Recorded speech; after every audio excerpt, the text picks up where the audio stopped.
এবার চুরাইবাড়ি থানা এলাকার পূর্ব ফুলবাড়ি গ্রামের 7 নম্বর ওয়ার্ডে একই রাতে দুই বাড়িতে চুরিকাণ্ড সংঘটিত করল চোরের দল।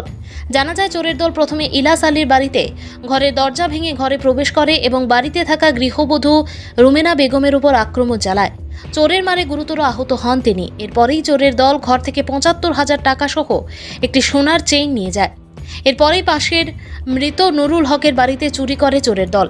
এ বিষয়ে নুরুল হকের স্ত্রী সুলতানা বেগম জানিয়েছেন, গত রাতে তিনি বাড়িতে ছিলেন না, দুবাগ বোনের বাড়িতে ছিলেন। সকালে ওনার ভাসুরের মেয়ে বাড়ির হাঁস মোরগ ছাড়তে এসে দেখতে পায় ঘরের দরজা খোলা।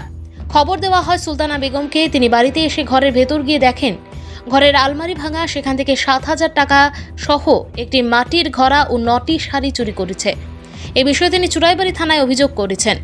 এদিকে নুরুল হকের স্ত্রী সুলতানা বেগমকে ঘরে ঢুকে চুরি ও মারধরের ঘটনায় ৩৬ নং মামলায় বিএনএস আইনের 3314/3096/64/62/35 ধারায় একটি মামলা গ্রহণ করে চুরাইবাড়ি থানার পুলিশ।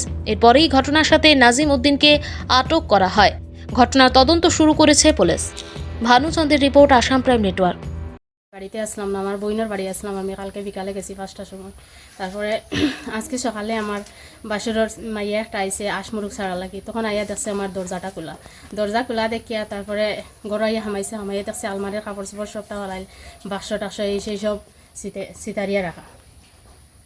তারপরে তো হাল্লা চিৎকার দিছেন, চিৎকার দেওয়ার পরে তারা পাশর সব আইসেন, আইয়া দেখছেন সব তত্ত্ব। আমার ৭,০০০ টাকা আসলো শাড়ি দুইটার মাঝখানো, তখন ৭,০০০ টাকা নিয়েছেন। তারপরে ছোটো একটা গড়া আসলো মাটির, আমার গড়াটা নিয়েছেন ১,০০০-১,২০০ টাকা আসলো। তারপরে আমার 9টা শাড়ি নিয়েছেন।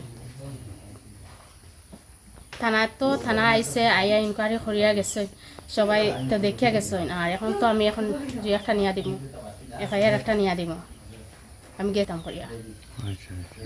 দুইটার দিকে আমরা পাশের বাড়ি একজন ডাকিয়া হয়েছে যে তারা বাড়িতে একজন ভদ্র মহিলা রক্তাক্ত অবস্থা দিয়ে দৌড়াইয়া গেছে, গিয়ে আশ্রয় লইছে। বাড়িতে নাকি চুর ঢুকছে, মারধর করছে। এরপরে আমরা যখন আইছি, আমরা সব ফাড়াফুটি সব মিলিয়ে আইছি। আবার পরে দেখছি কোনো চুর দেখায় কেউ নাই, সব কটা দরজা খোলা, 3টা ভাঙ্গা, আর ভদ্র মহিলা একদম রক্তাক্ত। ওইরকম আর কি। তারা প্রয়োজনীয় কাগজপত্র সব বাইরে ফেলায়। তারা গড় বানাই বেলে কিছু টাকা উঠিয়ে রাখছেন, অনুমানিক মনে হয় ৭৫,০০০ টাকা। এটাও নিছে। বউয়ের একটা সোনার চেইন আছে, এটাও নিছে। ওইরকম আর কি। বেটা মানুষ করেন নাই কেউ? পুরুষ লোক তো 2জন বাইরে থাকে, একজন বেঙ্গালুর, একজন। এরিয়াটার নাম কি? এটা পূর্ব ফুলবাড়ি 7 নম্বর ওয়ার্ড। আচ্ছা আচ্ছা। আর তাই নামটা কি? জলিকা খাতুন। জুলিকা খাতুন। জলিকা খাতুন।